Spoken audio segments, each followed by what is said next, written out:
Good morning. It's our last morning, our last sight.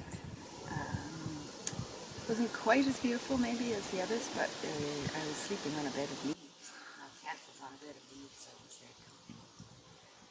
And we've had breakfast, and we're going to hop back in the kayak since we break camp.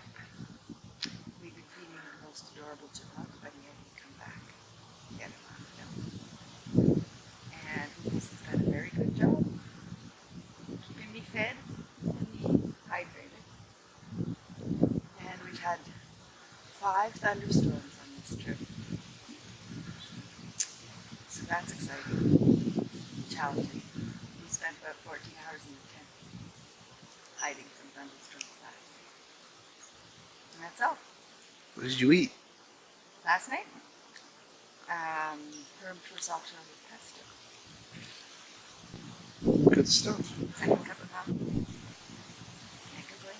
You getting enough coffee? Oh yeah. Do you like your mug? Mine is good.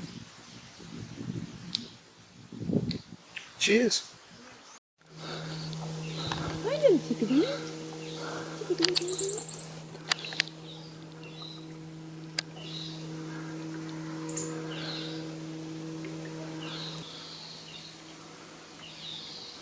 Final leg of the journey. There goes Kitty. Talking to myself. A little windy. It's been worse. We haven't had great weather. It's unfortunate. But yeah, so we're coming from over there and we're going over there. Won't be that long. Keep an eye out for boats in the wakes. We'll be fine.